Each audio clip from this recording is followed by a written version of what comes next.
Yo creo que Colombia no es un Estado moderno. Colombia es una suerte de un Estado patrimonial manejado por unas élites, por unos grupos, dicho coloquialmente, por unas bandolas, ¿cierto?, que llegan al poder del Estado a través de un simulacro electoral que se realiza cada 4 años en medio de una vergonzosa jornada electoral cargada de fraudes. El último fue lo mismo que ha habido durante 150 o 200 años. Fraudes, dinero, corrupto, unas elecciones que nunca han sido transparentes en Colombia, ni lo serán en muchos años. Entonces yo parto del diagnóstico actual de que esto es un Estado patrimonial que toma la forma coyuntural de un narcoestado. El país vive actualmente de 3 rentas: rentas petroleras, rentas mineras y rentas de la coca.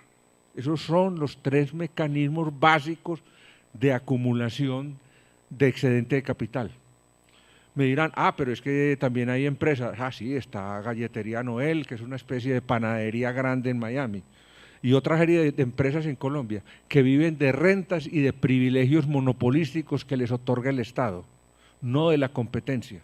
Ni siquiera son monopolios formados en la lucha por la competencia, no, son recursos que les entrega el Estado, en tanto es un Estado patrimonial que vive de las rentas. Un ejemplo reciente, el impuesto, o llámelo como quiera, tasa de confiabilidad que se entregó a las termoeléctricas. 15 billones de pesos se robaron, se los echaron al bolsillo. ¿Y quién responde por eso? Nadie. Nadie. Santos mira para otro lado, Uribe vivió de lo mismo, para decir de los más recientes. No va a pasar nada. Y el Contralor dice que va a hacer una investigación y la investigación no llega a nada. Y el procurador pela los colmillos y dice que también va a investigar y no pasa nada. Esto es un país de pillos. Ahí está el ejemplo más reciente. 15 billones de pesos, billones se los tomaron en las termoeléctricas, regalados por el Estado, obviamente previa a las comisiones que hay que pagarles al ministro de Minas, al presidente de la República. Es que no hay negocios gratis, como dicen los americanos, no hay almuerzo gratis. ¿Por qué llegamos a esa situación? Esa parte la voy a tratar de resumir por lo siguiente, porque la tesis es esta: en Colombia siempre hubo más territorio que Estado, siempre hubo más territorio que Estado, desde que el país decidió fundarse como republiqueta. Entonces, durante todo el siglo XIX hubo entre 15 a 19 guerras civiles, contando las regionales y las locales, porque era una lucha entre las élites terratenientes por tomar el poder del Estado para poder redistribuir las rentas agrarias, formar los grandes latifundios. Todo el siglo XIX se va en esa lucha de excesos verbales entre radicales liberales y conservadores, los unos diciendo que había que gobernar con la Iglesia Católica, ejemplo Mariano Espina Rodríguez, quien cínicamente, fundador del Partido Conservador, declaraba en el siglo XIX, es que si la religión católica no existiera, había que inventarla para poder gobernar al pueblo. Y el Partido Liberal era un partido inicialmente de comerciantes, de burguesía compradora, de comerciantes importadores y exportadores, particularmente importadores, que se territorializó o enfeudó, no me gusta tanto ese término, pero sí el de territorializó con la ley de desamortización de bienes de manos muertas de Mosquera, o sea, remataron los bienes de la Iglesia, porque los conservadores no lo podían hacer porque era pecado, entonces lo hacían en compañía con los liberales.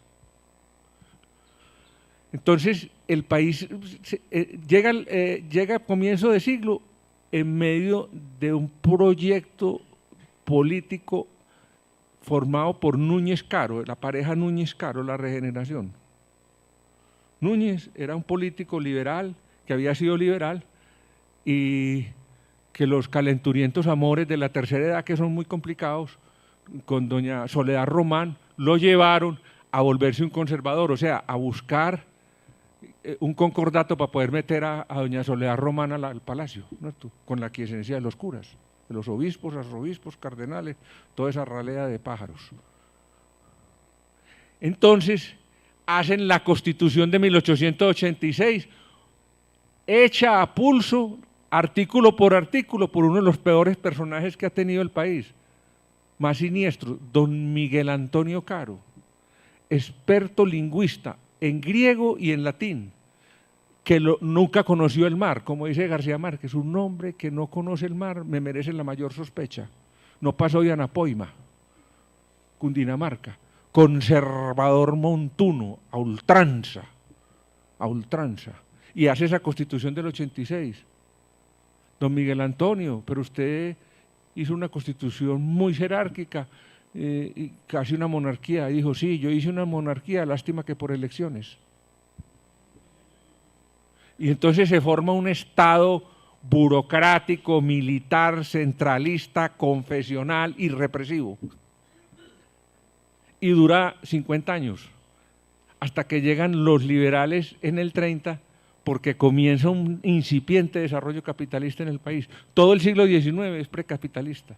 Comienza un incipiente desarrollo capitalista fundamentado en la acumulación de capital dinero que habían hecho los incomparables comerciantes antioqueños de trilladoras y comerciantes en general.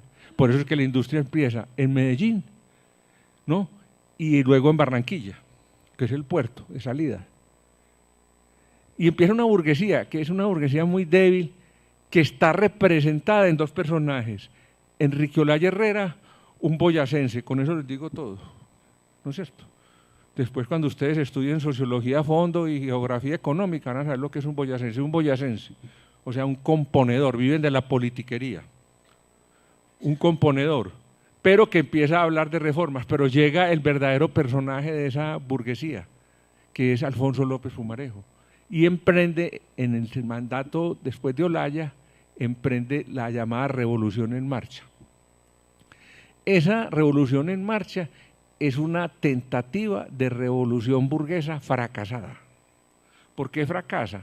Porque el gobierno de Laureano Gómez, el Partido Conservador en cabeza de Laureano Gómez va a ser presidente 20 años después, Laureano Gómez representa el sector más recalcitrante del Partido Conservador. Tiene unos herederos en Colombia, Ordóñez, Uribe, etcétera. Esos son laureanistas. Todavía tiene reflejos en el país. ¿Y qué plantea Laureano Gómez? La propiedad privada es sagrada, es un derecho natural sagrado. Como el Partido Liberal osa plantear la ley 200 del 36, que es la ley de tierras, una ley tímida, supremamente tímida de reforma agraria. Observen y verá, más o menos los mismos argumentos que tienen ahora Laforí, el presidente de Fedegan, Ordóñez del procurador y Álvaro Uribe. Le van a quitar la tierrita a los paracos y a los terratenientes que no tienen sino de a 5, 10.000 y 20.000 y 30.000 hectáreas. Eso es una injusticia, una injusticia. Ve y verá que es la misma estructura argumentativa, pero es que eso no es un problema de argumentación, es que la política no es un problema de argumentación, política es un problema de intereses, muchachos. Entonces, Laureano organiza una resistencia incluso armada contra el Partido Liberal, que llega a radicalizarse en el segundo mandato de Alfonso López Pumarejo, cuando intentan un golpe de Estado. Pero entre esos dos gobiernos surge algo muy parecido al actual, el tío abuelo de Juan Manuel, porque es que lo que dicen la señora, lo que se hereda no se hurta. Un componedor, como el actual presidente, además de Taur, componedor, ¿no es cierto? Entonces, Eduardo Santos es la pausa santista, o sea, desmonta todas las reformas de López, busca la conciliación con los conservadores, hasta que llegaron las reformas. Entonces eso embalantona, eso los hace crecer. Y cuando ya llegue el segundo gobierno de López no puede terminar, quien termina el mandato es su ministro de gobierno, Alberto Lleras. La organización sindical colombiana nace con el lopismo vinculada al cordón umbilical del Partido Liberal. Y el Partido Comunista, que era la izquierda, era un partido súper pequeño, como lo apodó Jorge Chávez, cabe en una radiopatrulla. El Partido Conservador, Comunista en Colombia, cabe en una radiopatrulla. Entonces iba a rastras, ¿no? detrás del Partido Liberal. Cuando el Partido Liberal se divide, Gaitán Turbay, pero no Turbay Julio César, sino Gabriel Turbay, se divide en dos alas y se presentan las elecciones del 46. Como va dividido, gana el Partido Conservador en cabeza de Ospina Pérez, pero ya la violencia ha empezado a arreciar contra el Partido Liberal y toma una forma catastrófica a partir del asesinato de Gaitán. Una forma catastrófica, una forma de insurrección urbana que rápidamente se transforma en violencia rural. Y esa violencia rural, liberal conservadora, dura desde el 48 prácticamente hasta el 58, 10 años, pura violencia partidista, pero violencia intensa, llena de barbarie, como es la violencia en Colombia. No había motosierras cuando eso, pero las mujeres les abrían el vientre embarazada, les sacaban los fetos, hacían el corte, bueno, las atrocidades que usted quiera. Y eso llega hasta la dictadura de Rojas, ¿no es cierto? La dictadura de Rojas dura unos 3 o 4 años. Lo que pasa es que, como dice Lord Acton, el poder corrompe y el poder absoluto corrompe absolutamente. Entonces, un general llegar a dictador, a presidente, pues empezó a comprar, a que le regalaran tierras o a cogérselas, a tener, es decir, se engolosinó con el poder para enriquecerse. Y la burguesía, que lo vio inicialmente como una solución frente al gobierno de Laureano Gómez, porque es que después del 50 llega Laureano Gómez mediante elecciones como todas las de Colombia, un fraude, una cantinflada. El Partido Liberal se abstuvo, entonces a él votó solamente el Partido Conservador y Laureano salió electo. Gobernó un año y al año dejó encargado al designado so pretexto de enfermedades. Pero no era eso, sino que se fue a cocinar, vivir para ver, se fue a cocinar una reforma constitucional que era una constitución de formar un Estado corporativo. Vivir para ver, decía Alfonso López, y Gabriel García Márquez, vivir para contarla. Entonces, él planteaba un Estado corporativo y ahora la FARC está planteando una asamblea constituyente corporativa y Uribe también.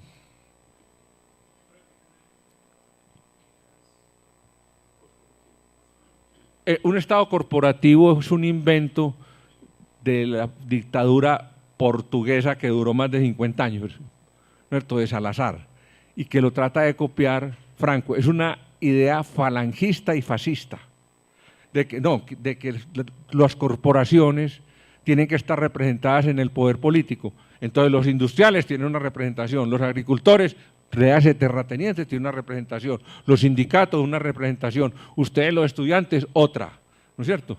Las mujeres otra, los curas otra, es la corporación sí, eso es un Estado corporativo.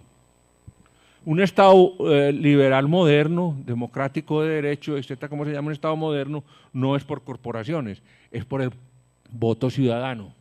Un ciudadano, un voto, lo cual es un mito, pues, pero es una formulación ideológica. No vayan a creer, pues, esto es un paréntesis, que porque ustedes tienen un voto y Luis Carlos Sarmiento es otro, ustedes tienen el mismo poder que el señor que es el más rico de Colombia. Bájense de esa nube. Bueno. El punto es este. Entonces viene una violencia, viene el Frente Nacional y el Frente Nacional implica una democracia restringida en el sentido de que solamente liberales y conservadores pueden llegar al poder. El problema agrario quedó intacto, sin solución. Sin solución. O sea, siguió primando el latifundio improductivo frente a una masa gigantesca de campesinos que habían sido violentamente expropiados con la violencia. O sea, la violencia política del 50 sirvió para la ampliación y formación del mercado interno. Como la violencia del 80, la violencia paramilitar y guerrillera del 80, sirve a su vez para fundamentar un enorme proceso de expropiación de los productores directos. Colombia tiene más de 5 o 6 millones de desplazados, es que eso es una cosa asombrosa, que son en su mayoría campesinos que fueron expropiados de sus tierras y están en las ciudades. Eso forma el mercado interno. ¿Qué es el mercado interno? Una mano de obra libre que tiende a venderse por cualquier salario a la fuerza productiva que hay, que es un capital incipiente, ¿no? Entonces, ¿qué quiero mostrar con esto? Violencia del 50, violencia del siglo XIX, la que quiera. Empatamos con la violencia del 40 al 50. Y esa violencia del 50 que llega hasta el 58 o 60, empata con los comienzos de la violencia guerrillera. ¿Por qué? Porque a partir del 64, las guerrillas liberales que no se entregaron, unas se negociaron, las del Llano, por ejemplo, hubo muchos muertos de cabecillas, siempre ocurre casi así, aquí en todos los pactos. Se transforma a través de un campesino liberal, propietario mediano, más mediano que pequeño, don Manuel Marulanda. Don Manuel Marulanda era un campesino medio liberal de la zona del Viejo Caldas, que fue perseguido y expropiado por las fuerzas del Estado. Entonces él se fue, formó una guerrilla liberal y se fue para la parte del Tolima y ahí hizo el camino de Damasco, si lo tuvo San Pablo, porque no lo podía tener un campesino colombiano. Trataron de convertirlo al comunismo. A mí me parece que la conversión fue relativa, porque a mí me parece que el viejo siempre siguió pensando como buen campesino, la propiedad, las vaquitas, los marranitos, las gallinitas. Prueba de ello, el discurso con Pastrana.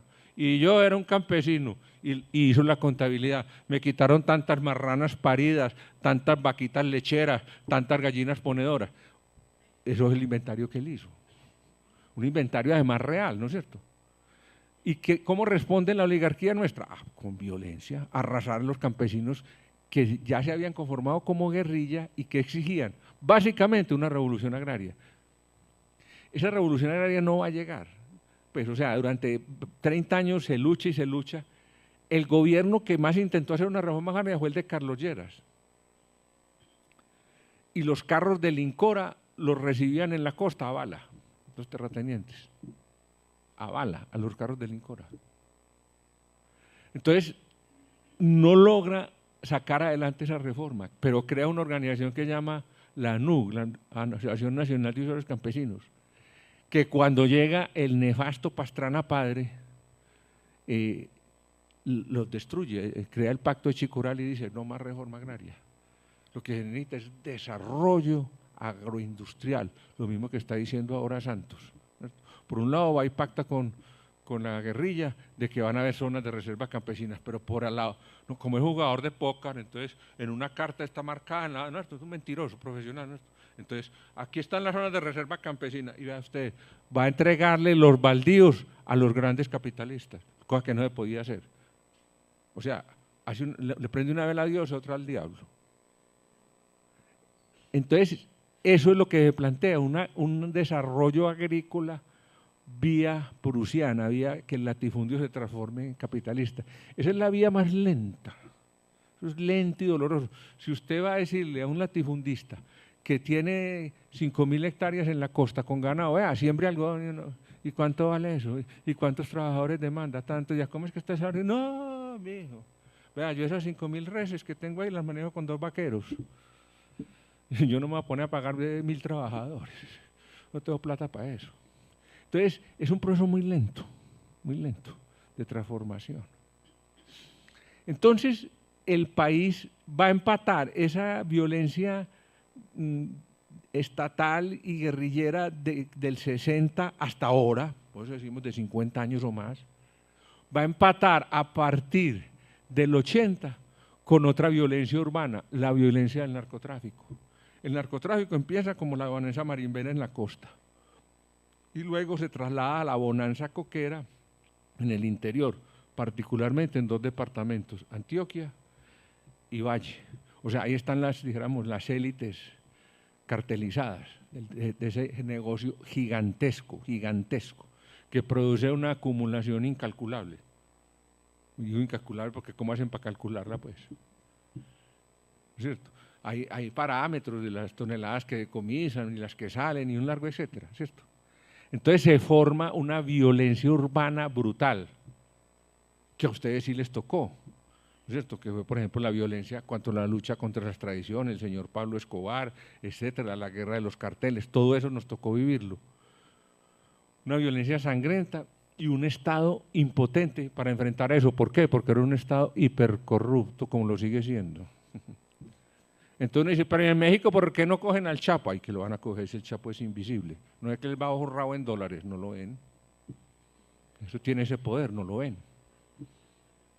Entonces aquí es lo mismo, ¿no es cierto? O sea, Colombia en 20 años de narcotráfico se convirtió en un narcoestado. Eso es lo que es. Y entonces aquí viene la parte, dijéramos, dramática, terrorífica de la historia. Y de esa situación no se escapó nadie, hasta la propia guerrilla cayó en eso. Que tenía necesidades de financiación, así. Por lo que sea, todos tienen necesidades de financiación, la guerrilla, los paramilitares, la policía, todos tienen necesidades de financiación, ahí está el negocio. No pague impuestos, da unas utilidades del 200 y el 300, entonces ¿qué? Y el Estado no ve porque no hay Estado. Entonces se forma un proceso de acumulación perverso, porque el narcotráfico es una singularidad económica. O sea, el problema es, en cierta forma, lo que los economistas llaman una demanda inelástica. O sea, si un banano sube de precio, nadie se va a comer en los Estados Unidos un banano por $2. Dice, no, eso no lo come ni un orangután. ¿Cómo se va a comer $2 por un banano? Banano me lo como a 50 centavos de dólar, a 30. Pues a $2, no. Cambio el banano por otra frutica más barata. Eso se llama una demanda inelástica, o sea, no puede subir mucho el precio. Con la droga no pasa eso. Si sube mucho, el drogadicto va a decir, esto está muy caro. No, él va y busca su droga. Punto. ¿Cierto? Y si está muy barata, consume más. Entonces ese negocio no tiene pierde. Eso se llama una demanda efectiva, como diría Keynes, un mercado hecho en Estados Unidos y en Europa. Y Colombia, una de las grandes fuentes de acumulación es esa. La otra es las rentas petroleras que se fueron al suelo y las mineras. Entonces, en medio de esa crisis y esa confrontación que dura 50 años, viene una fórmula, dijéramos, guerrerista, que es la que emplea Uribe. Funcionó en parte. Yo sostengo esta tesis, que creo que no los destruyó, los contuvo. Los contuvo, porque con Pastrana estaban en las goteras de Bogotá, ¿no es cierto? Entonces la oligarquía asustada. Vea, están en Bogotá, están aquí, ya están llegando. Y Pastrana en una rumba, ¿no? No se da cuenta de nada. ¿No? Luego llegó el gobierno de Uribe, y Uribe planteó una tesis de derecha de confrontación y los contuvo porque en realidad sacó al ejército y a la policía que estaban en los cuarteles jugando chucha y botacanelas, con un perrero, porque él usa un perrero, ¿no? Y un sombrero montoño, afuera, se fueron. Y al mismo tiempo decía que no había guerra, a pelear pues, a filtrar las carreteras, a meterse al monte, y creó una confrontación intensa con ellos, los contuvo, no los destruyó. ¿Por qué no los destruyó? Porque no se pueden destruir. Porque el negocio de la renta de la coca permite a usted o a cualquier grupo formar gigantescos ejércitos de mercenarios. Ah, pelado, ¿cuántos años tiene usted? 15. Ah, bueno, sí se puede reclutar. Yo pensé que tenía 11. Nosotros somos humanistas. Le vamos a pagar el salario mínimo. A mí, para mí cucha. Y mismo a ver, arranca. De cualquier lado, llámese guerrilla, llámelo como quiera. Eso es el mercenarismo, que en Colombia lo fomenta las rentas del narcotráfico. Y yo no voy a hablar del ejército y la policía por la siguiente razón. En México hay un dicho que se puede aplicar aquí.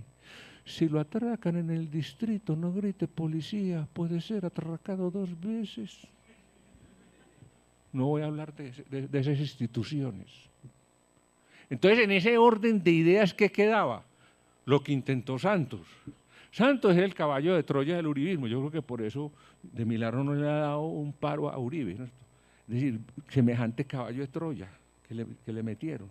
De ministro de Defensa hacía lo que Uribe le decía, participaba de los falsos positivos. Cuando los pillaron, él lo primero que hizo fue, como buen bogotano, oligarca bogotano, fue sacar unos generales, ¿no?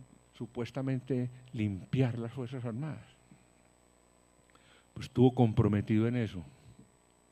Pero ¿qué hace? Hace una cosa desde el punto de vista de la burguesía, dijéramos, más tradicional. Hombre, no, esta confrontación nos va a desgastar. Entonces busquemos un acuerdo de paz. Y ha buscado unos acuerdos de paz y los ha desarrollado. Esos acuerdos de paz, muchachos, pasan por lo siguiente. Olvídense. Yo llevé una ponencia que la voy a resumir aquí a Barranquilla, que se titula La justicia transicional, 2 puntos, el carácter simbólico del derecho. Justicia, paz y reparación. ¿Qué va a hacer la justicia? La justicia es que van a creer. No conocemos pues el desarrollo de eso, pues que un tribunal con magistrados nacionales y 2 o 3 extranjeros. Esa es una jugada de Santos y de la guerrilla para poderse supuestamente evitar la influencia de la Corte Penal Internacional. No es que aquí hubo magistrados extranjeros, aquí se trató de castigar los delitos de lesa humanidad, etc. Eso es el punto que los ha tenido muy enredados. Yo creo que el punto sí fue pactado.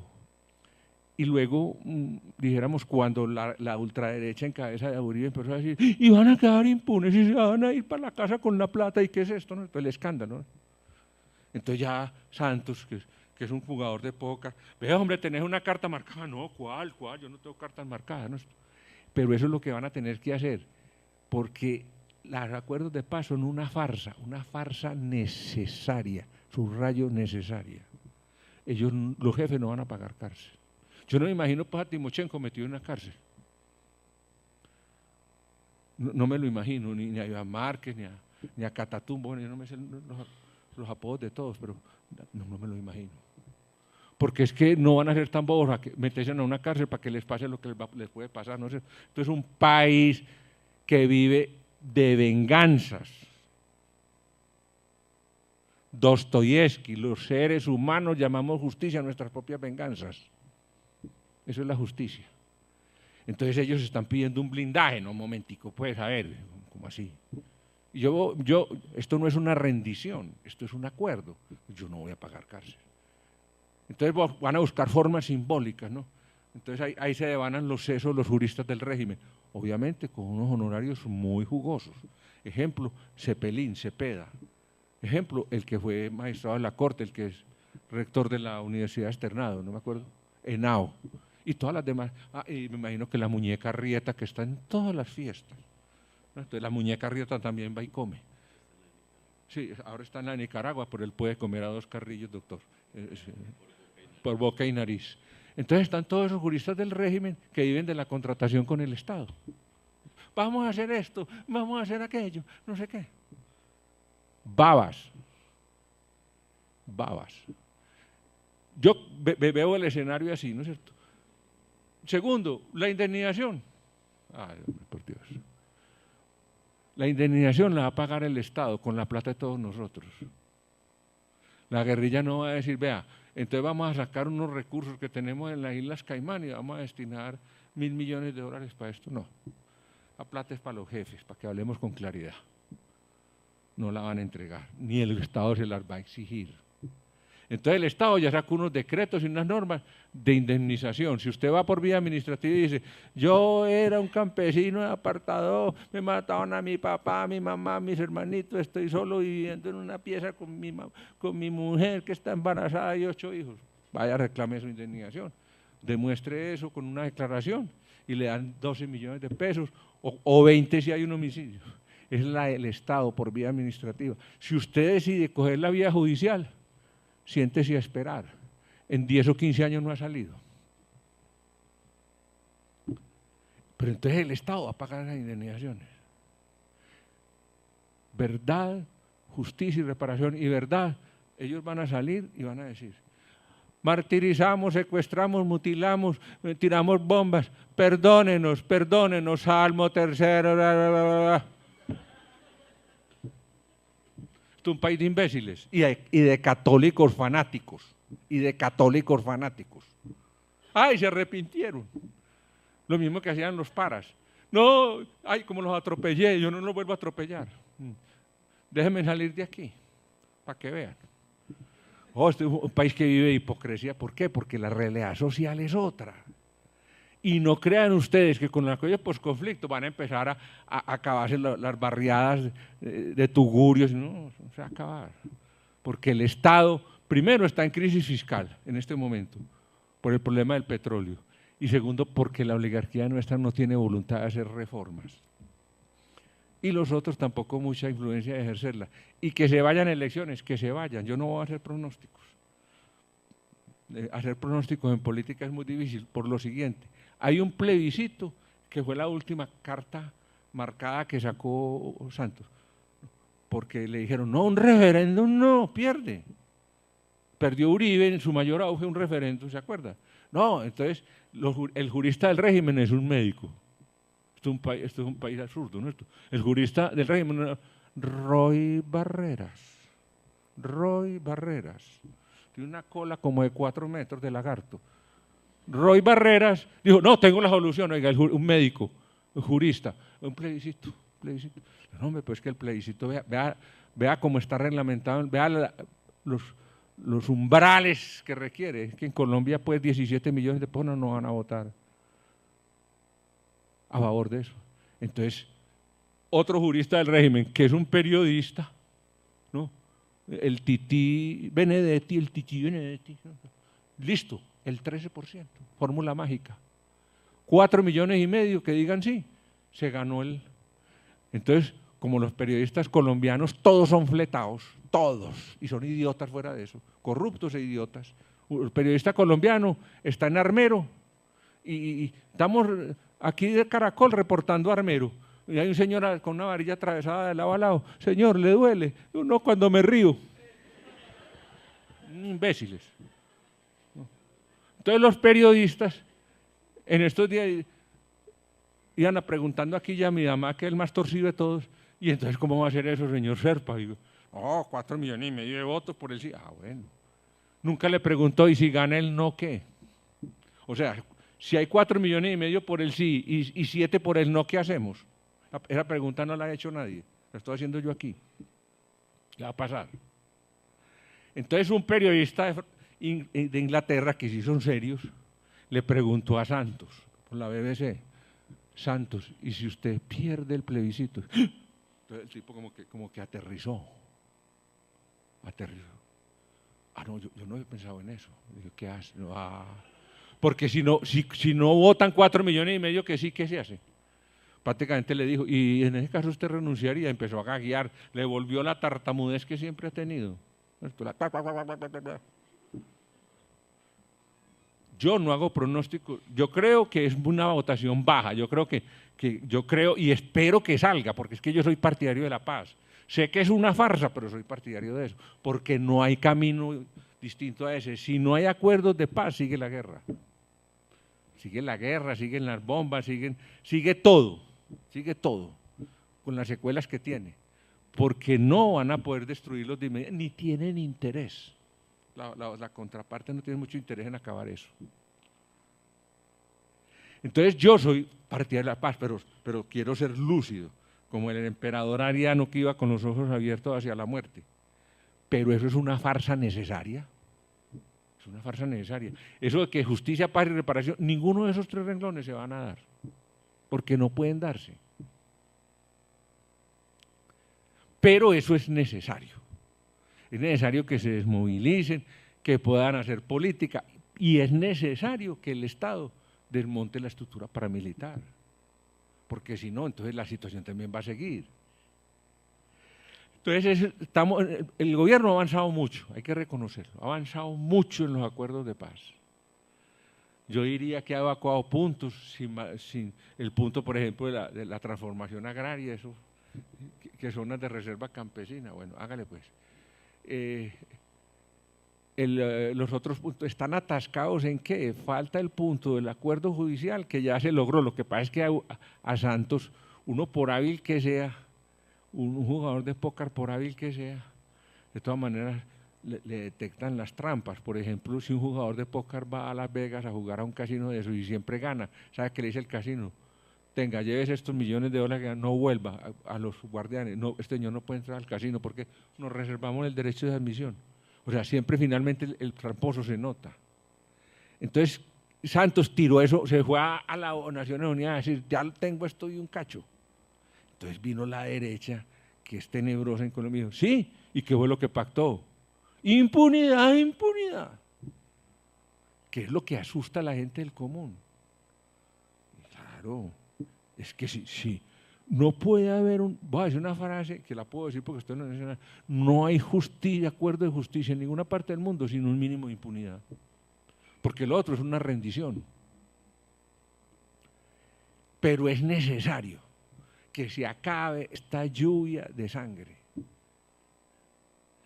Que hay un punto, porque es que tiene partes cantinflescas del acuerdo, que la guerrilla, por ejemplo, va a ayudar a controlar el narcotráfico. Es decir, yo digo una cosa, la guerrilla es como una franquicia, ¿no? FARC. Entonces, cuando usted abre una hamburguesería, si usted tiene la franquicia de McDonald's, usted la monta como McDonald's. Pues si McDonald's le quita la franquicia, ¿usted cómo la tiene que montar? O la de Burger King, usted la monta entonces como la hamburguesería Buckmaster, el presidente de la Andy, ¿no? La hamburguesería tiene nombre y apellido de hamburguesa, Buckmaster. Pero ahí no le va a entrar la gente, ¿no es cierto? Entonces, ¿qué va a parar con el narcotráfico? La FARC no vuelve a hacer narcotráfico porque desaparece la franquicia. Pero siguen los que están con el negocio. Yo no me imagino, pues, ¿cómo es que llama? El Paisa y esos otros que van a dejar el negocio. ¿Quién quita la ponchera cuando está cayendo la gotera, como dicen las señoras? No va a seguir, porque un negocio rotundo. Pero bueno, que siga, porque de todas maneras los paras puede que se acaben de desmovilizar y cambien de nombre, ¿no? Y van a seguir. El negocio va a seguir. Porque el Estado está metido en él, porque la burguesía burocrática y gasteril que maneja este país no ha vivido ese negocio también. Entonces yo veo un panorama que yo soy partidario de los acuerdos de paz, porque con los acuerdos de paz al menos se cambia un factor de violencia. Queda otro, el de la ciudad, la violencia urbana, el tipo que te saca un cuchillo, un revólver y a ver muchacho el celular, y si no se lo das te mete una puñalada en el ombligo o te mata, pues. Esa no va a desaparecer fácil, ¿no? La primera reforma a la violencia urbana pasa por una reforma radical del aparato policivo. No la va a hacer ningún alcalde ni ningún presidente, la va a hacer. Olvídense de eso. Entonces, es una farsa necesaria. La justicia transicional, 2 puntos, el carácter simbólico del derecho, es una cosa simbólica. No, de todas maneras fueron juzgados y sancionados. ¿Cierto? O sea, a usted le dicen, hombre, va a responder por esto, pero le damos uno de los subrogados penales. Los juristas tienen nombres para todos, son unos tramposos horribles. Subrogado penal, entonces condena a ejecución condicional. Condenado a Iván Márquez a 10 años, subrogado penal, queda en libertad condicional, o sea, queda fuera. Maneje de bien, no se emborrache, vaya a misa y lleve a los niños al colegio. Sí, yo voy a hacer eso.